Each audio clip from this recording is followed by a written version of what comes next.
Hey people, so I'm going to show you what I consider to be the easy way of making character illustrations in Gravit.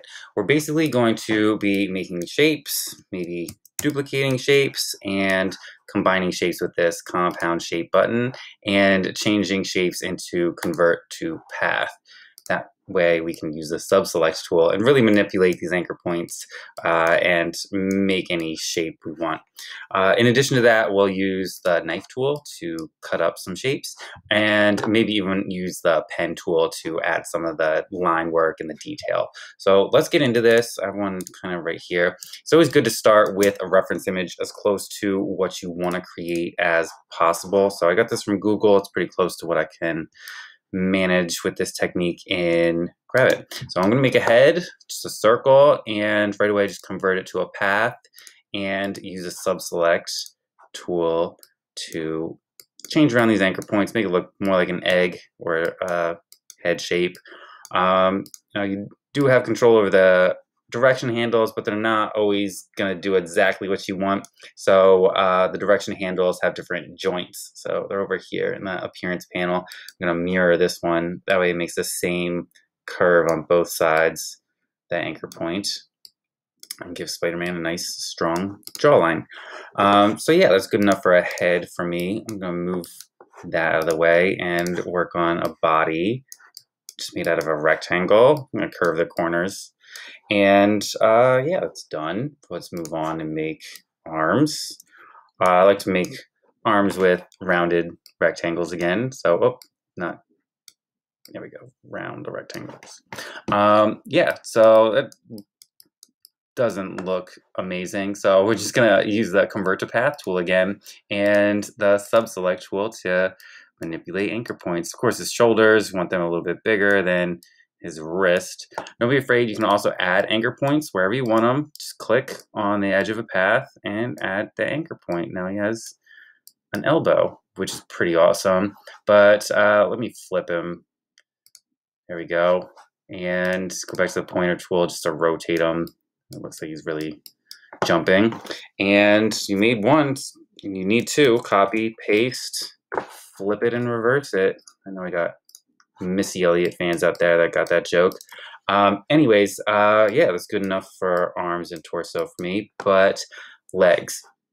Of course, you can make legs the same way, just round rectangles with convert them to path and use the sub-select tool to manipulate the anchor points. But I also like to do this, especially I'm trying to get like the curve of his knees to make it look like he's jumping a little bit. I'm gonna make a big circle. Actually, I'm gonna move this out of the way. It's kind of huge right now. All right, so you make a big circle. Again, we're making legs, and I'm trying to keep the outside curve of this circle for his like knees. Anyways, we're gonna copy it, Command C, Command V. It's pasted in place. I'm gonna make the top one a little bit darker just so you can see. And so this top ellipse, I'm gonna hold down Option and Shift at the same time, and that's gonna allow me to resize it, but in position, and constrain the proportions, but keep the center in position. So now when I release, how did that work? Let's Command Z that. What happened? Is there another one in there? All right, technical difficulties. All right, duplicate it again. So starting from fresh, that's one big circle, Command C, Command V. Now I have another circle on top. Make darker for a second. Hold down Option, hold down Shift, and then resize. And I'm basically trying to cut the center hole in the bottom one. So I'm selecting both of them and using subtract. Now I have a donut shape because that center circle cut into my lower circle.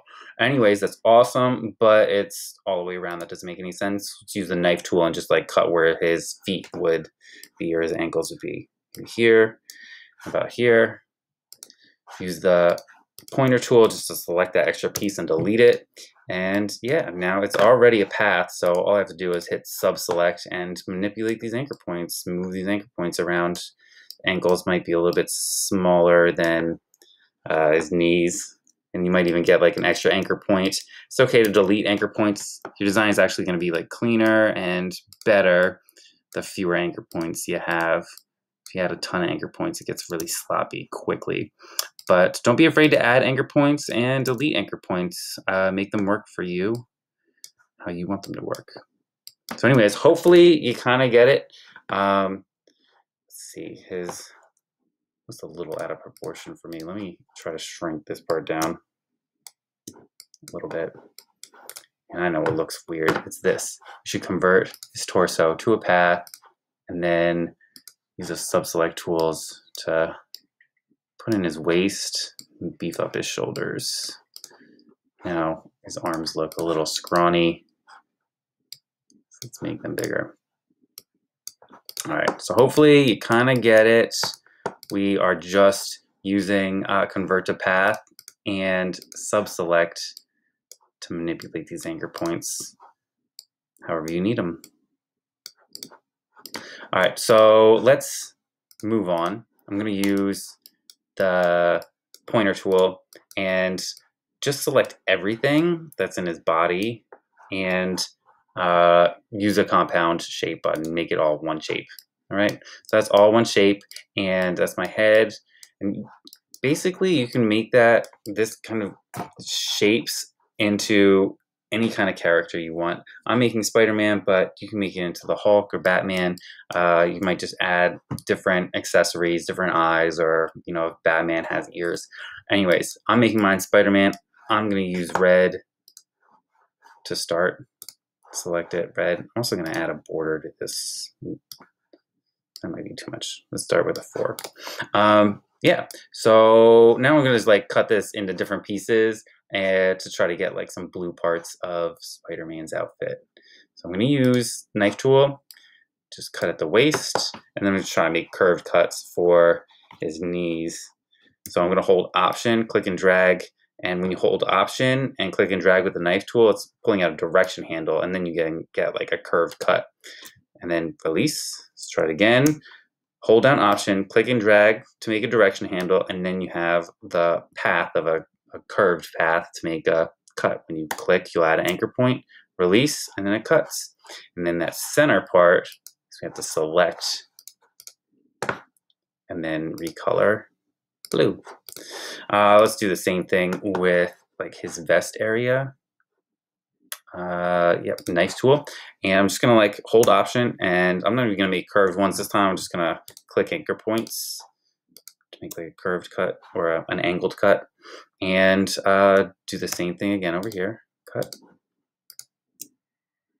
and I guess I have to do where a sleeve would be. And then over here, it's not selected anymore. I can tell it's not in blue. So let me switch over and select that piece before I cut it. Whoops. Hold down Option, cut. There we go. So then once everything's cut up, you go and select the pieces that you want a different color, right? And sample the color. Now that looks kind of okay. He's a little sloppy, but I am rushing a little bit. Hopefully when you do this, you take your time, make it look good. We forgot his feet, so I'm going to quick make feet out of a triangle and maybe round the corners and convert it to path, definitely. Use a sub-select tool and move around these anchor points until it looks more like a sneaker than a triangle.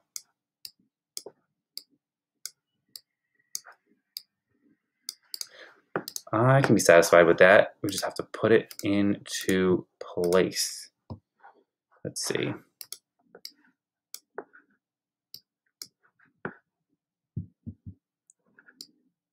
Here we go. Well, obviously it should be red, and it should have the same border. Let's combine those. Okay. Well, actually, no, I don't want to combine them. Let's see. Command Z. I want to get this one and duplicate it. Command C, Command V. All right, now that it's one, let me select both of these, combine them. There we go.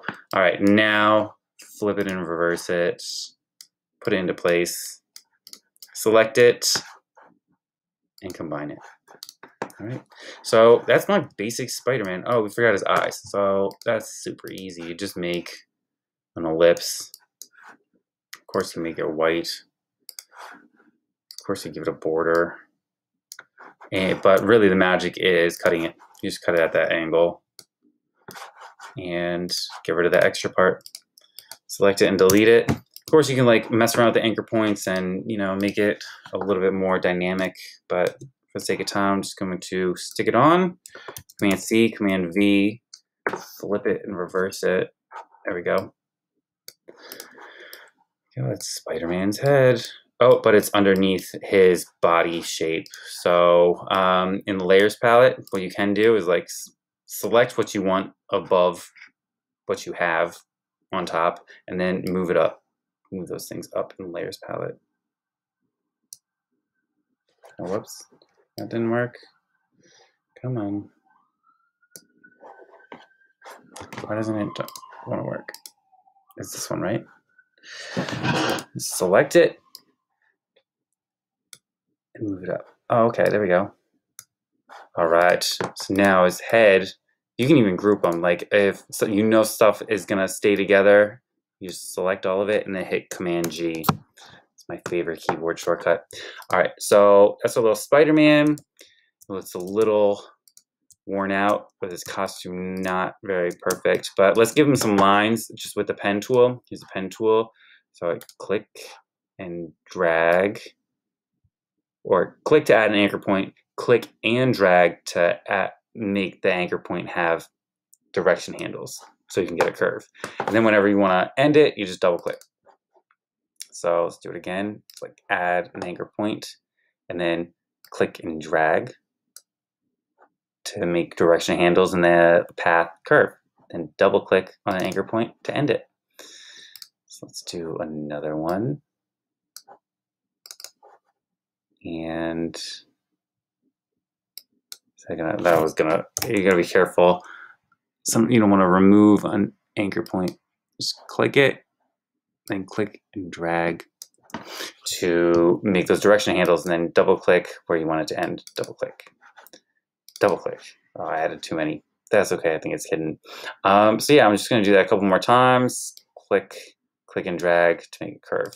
And if it's okay if it's not in the right spot, because you have the sub select tool, and you can put these anchor points wherever you want them. Whenever you want to move them, you just move them around. Whoops. You just have to select the right one, which can be tricky. And sometimes you end up with too many anchor points that you have to go and delete. And don't be afraid. You mess one up, you start over. It's digital art. You don't have to sit there and erase. You just have to hit delete. Double click. All right. Running out of time. So I'm going to have to hurry this up.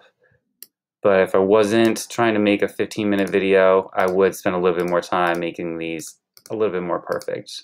So anyways, I'm trying to now duplicate all these lines. I'm going to hold down Shift, try to click all of them. But I'm actually ending up clicking, oh, let's try it with the pointer tool instead. Shift, click, no, it doesn't like me. All right, so I'm gonna click on the part that I keep clicking on that I don't wanna click on and lock it. Just lock that group. So everything in there, like the eyes and the head are locked, and I can select just my line work. Command C, Command V, flip it and reverse it, scoot it over, and yeah, those are lines for Spider-Man's face. I can also do those lines like in his costume, his arms, but real quick, see if I have time to make like 1 minute to make a Spider-Man logo. So Command C, Command V, make a head, make both those shapes black, and make a couple legs. Click and drag, double click, Command C, Command V, move them down, rotate them around, and I have 4 legs on this side. Command C, Command V, flip it and reverse it. We're so close. That's my Spider-Man logo. I'm gonna hit Command G to group all those, stick it right here, and that's it. I mean, this is the basic premise of what I've been doing to make these character illustrations out of shapes. We